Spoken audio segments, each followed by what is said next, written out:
Ајде, дај книжката. Да извади.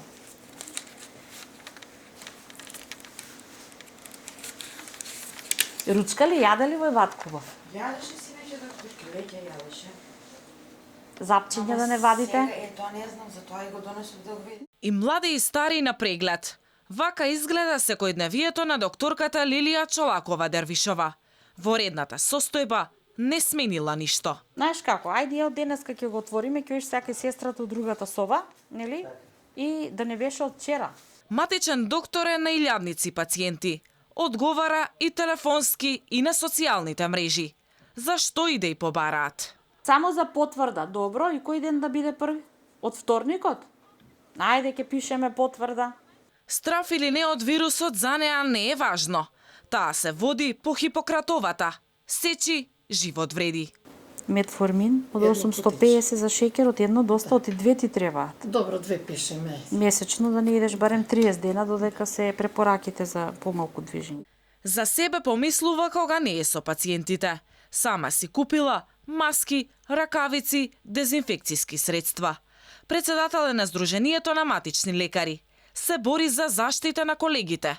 Ама тие не добиваат соодветен третман и сега кога се најпотребни. Пропустите се големи. Не смееме да си дозволиме да нема опрема за примарно здравство. Во овој случај сите матични доктори се достапни, работат на своите места се.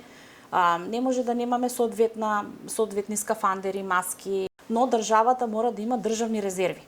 Значи пропустите се системски и секоја сериозна држава треба да се грижи за примарното здравство. Во допире со пациентите и покрај препораките да седат дома.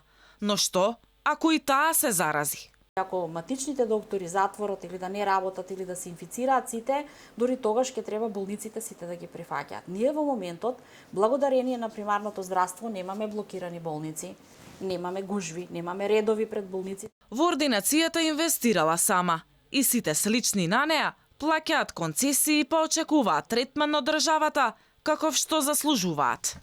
Од овие кои што се околу 1600 матични доктори, пола се во сопствени објекти, како што сум и јас, значи државата никогаш ништо ни нема дадено, а додека другите се во здравствени домови каде што објектот го користат и плаќаат кирија.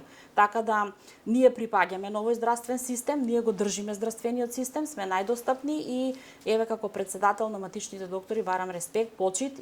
Покрај лекарите од примарното здравство, реагираат и останатите медицински лица дека немаат маски и ракавици и одела. Но министерот Филипче секојдневно се правда, заштитна опрема имало. И во тешки услови, белите мантили од свој джеп инвестираат во македонското здравство за самозаштита и заштита на пациентите.